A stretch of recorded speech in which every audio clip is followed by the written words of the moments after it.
Savior swords, paradoxicas, and multi-modded 600p DPS weapons, get them out of here. Exiles, true carnage comes in many forms, but the truest of all is the blunt Beyblade.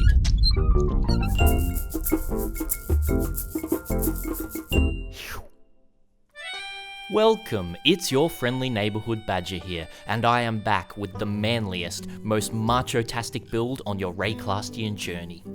Like a spinning top with fists bolted to the side, this build throws punches with such centrifugal force that your opponents won't know whether they're at the ballet or at the boxing. If you would like to jump to any section in particular, I have color codes at the bottom and you can drag the timeline to wherever you would like to. But we're just going to get right into it with a little bit of a build summary.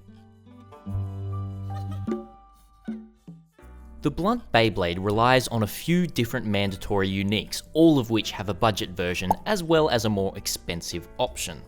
Firstly, we're using the coveted Facebreaker strapped mitts. These gloves allow us to increase any flat physical damage we have on any part of our gear or gem setups by massive amounts, anywhere from 600 to 800% depending on the rolls. The downside, or as I like to look at it, the upside of wearing these gloves is that we must be unarmed, meaning big spinning punches. We take Cyclone for this build due to style points, but you can always experiment around with other lesser macho skills, such as Infernal Blow or Consecrated Path. The other mandatory uniques and gear will be talked about in their respective gear and links sections, as they vary greatly depending on whether you have a tight budget or a large pool of currency to sink into this spin boy. Lastly, our ascendancy choice is the manliest of all, Berserker. Why take any other ascendancy when this one allows us to do insane amounts of damage while yelling at, raging at, and trampling on our enemies? Again, choices for these will be in the passive skill tree section later on in the guide. If you're not as manly, you can also choose other ascendancies such as Champion or Gladiator, but we aren't going into these unsuperior options in the guide. So, let's get right into the budget version, shall we? The first big difference between the budget version and the endgame version of this build is the budget version uses resolute technique, meaning no need to spec into accuracy or crit chance, and the expensive version goes crit. However, we're talking about the budget version now, so we'll jump right into that. We are going to be starting with a budget of 1 Exalted Orb at the time of recording in Softcore Metamorph League, so let's tally it along. We will start with the most expensive part about this build, which, surprise surprise, are 2 Circle of Guilt iron rings. These rings, we are looking for the mod of Herald of Purity has percentage increased buff effect. This is meaning that our Herald of Purity gem is going to be giving us insane amounts of flat physical damage. We use 2 of these rings. At the moment, these rings are going for around about 40 chaos with this single mod. Next, we will talk about our punch boys, the Face Breakers. We are looking for at least 770% increased unarmed damage on these gloves, but if your budget is a little bit less, you can try and get less than that.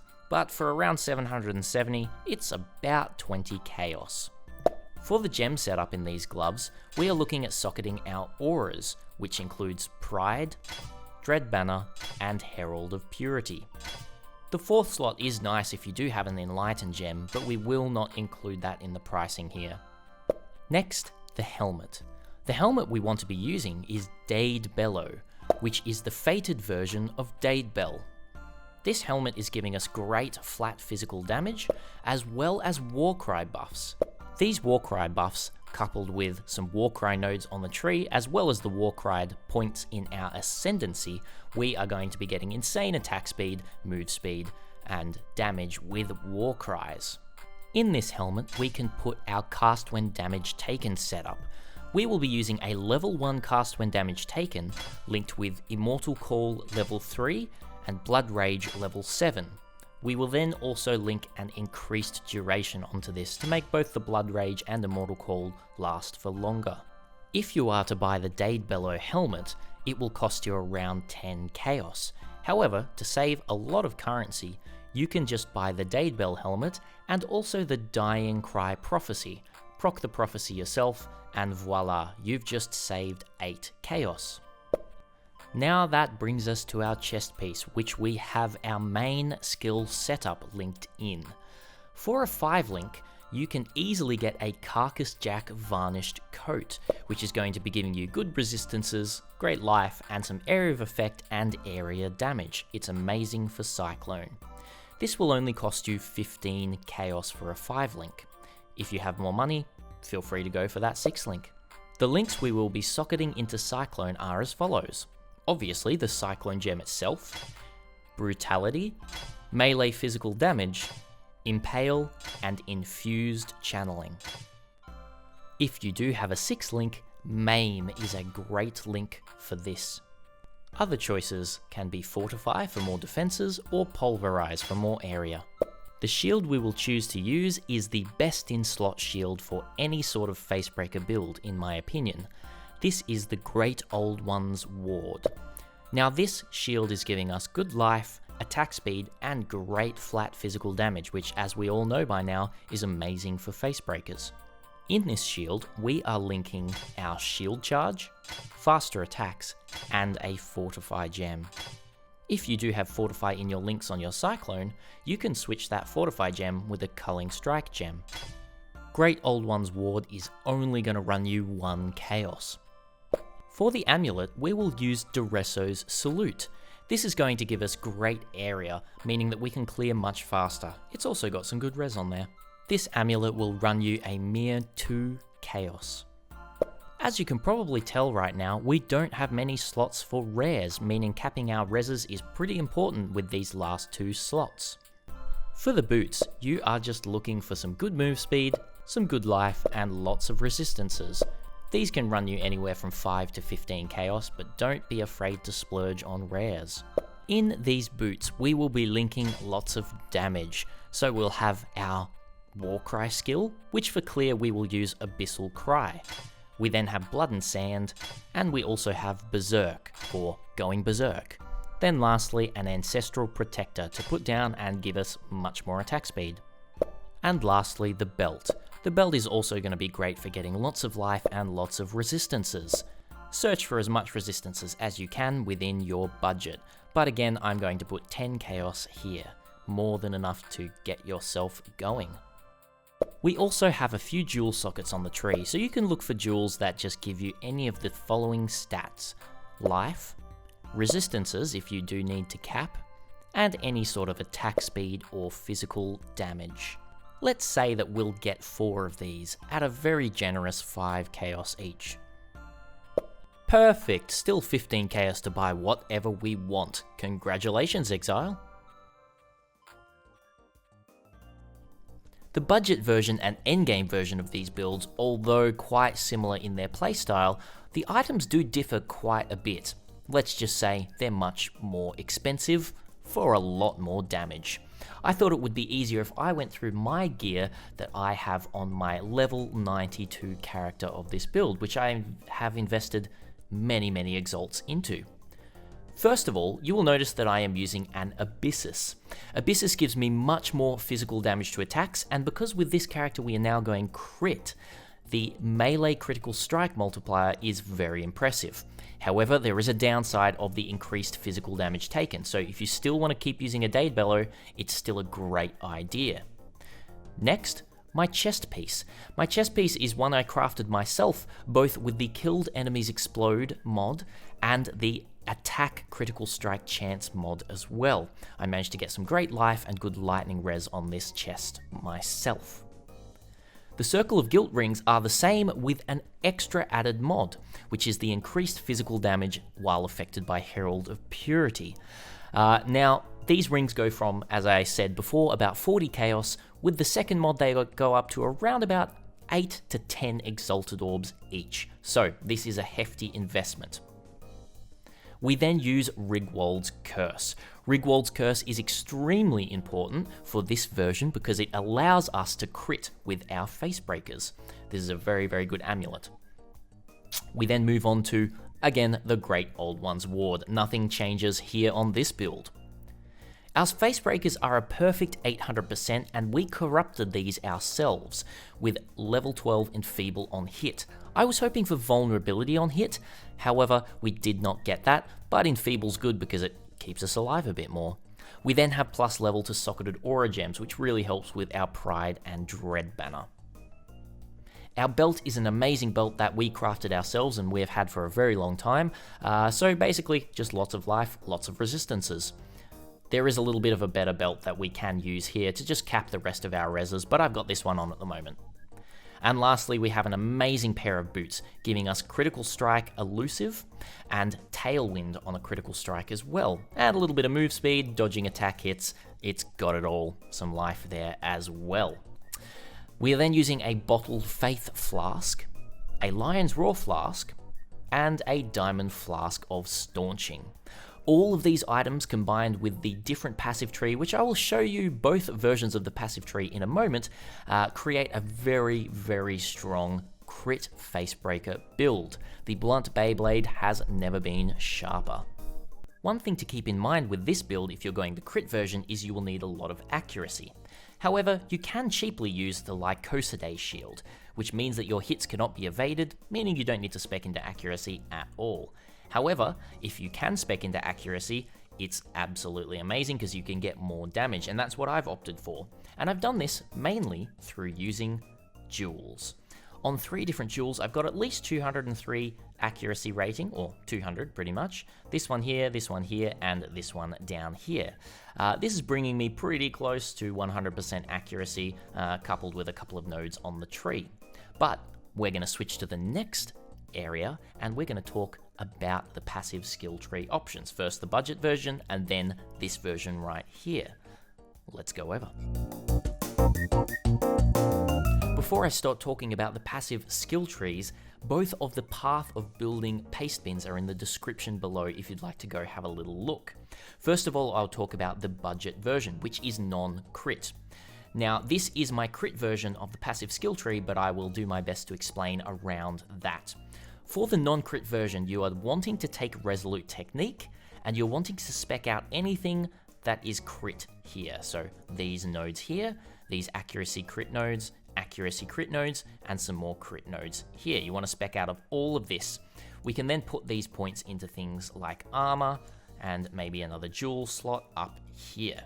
Now this build at the moment is level 92, and that's a good place to kind of aim for the end game of this build. For the general gist of both of these versions of the build, we come out of our Berserker tree, straight into some life up here.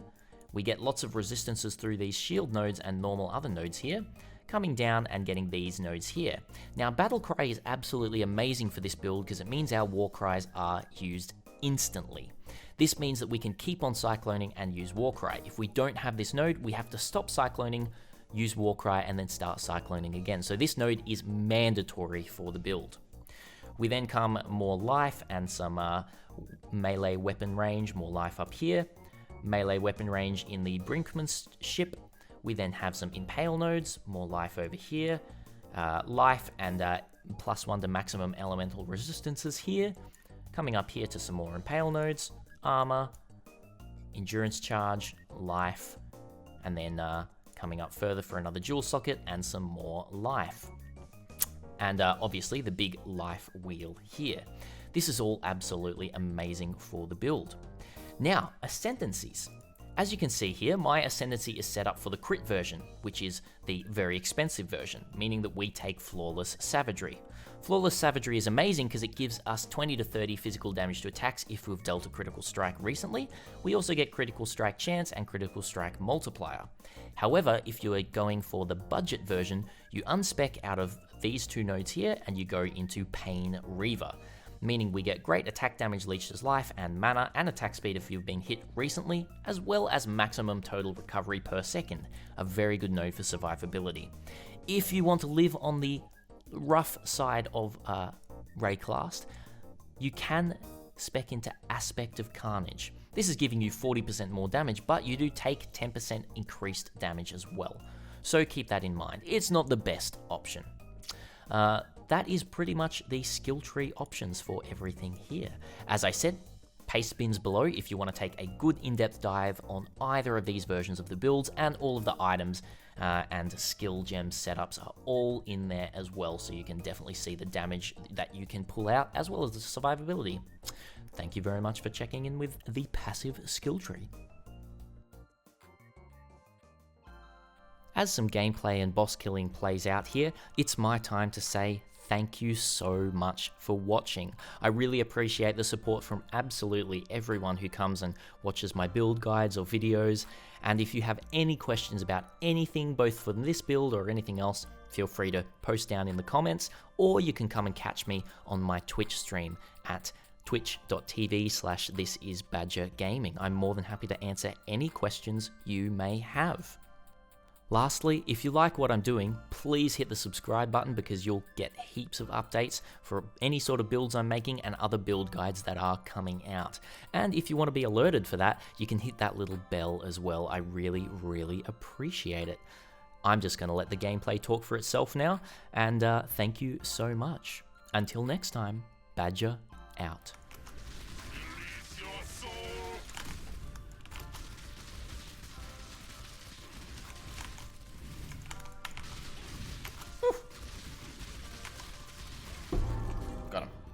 Got him! Haha! No meaning here. Your pain will be endless.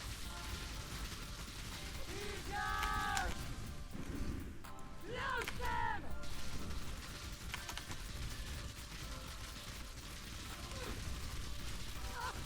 Boing! Got him. Alright, that was very, very close.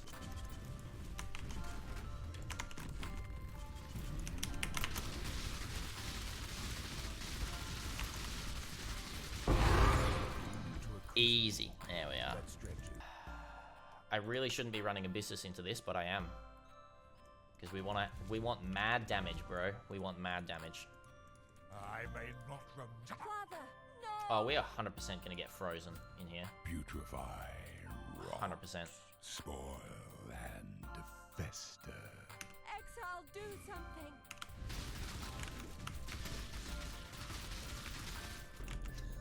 Oh. This is so not as tanky as my other build. Oh my goodness.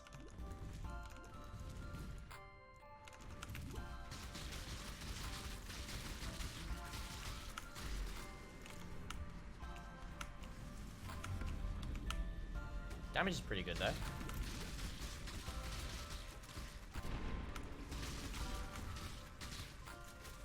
Damage is pretty good.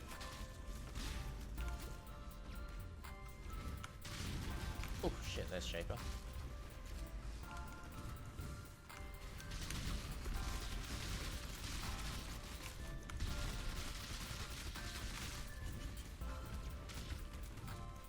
Oh. Oh my goodness. This build is good, but I'm so used to doing Uber Elder with my other build, so I don't know. It's just not working properly. Because I'm just like being stupid, you know?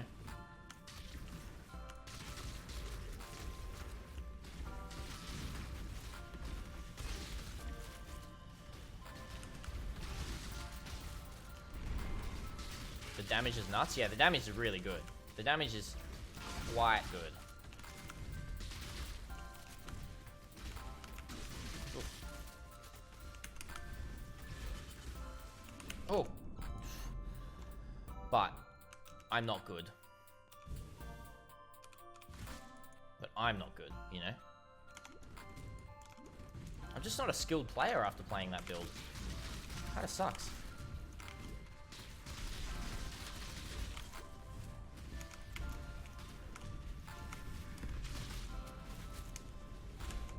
Oh, what the heck? It just like insta-kills me. There's the last portal, and then we're going on our other character, because...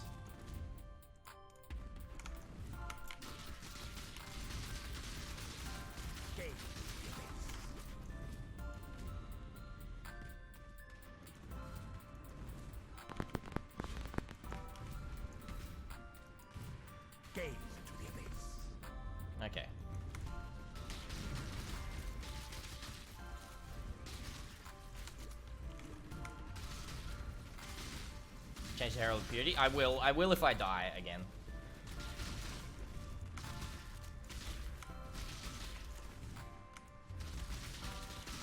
Which is very large potential that I do. Got it. Alright, we got it. Damage output is nice. Oh, damage output's amazing. I'm just not used to playing this build. It's actually a really, really good build. I'm just not used to playing it. And I did go into this fight with Abyssus equipped.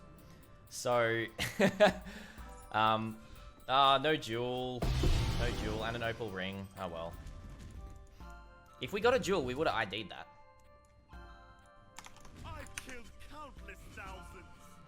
What's one more? No, I wasn't with my parents, don't worry. I've been out of home for a few years. I am the Lord. My mana is gone. Oh, my mana is gone? Damn it.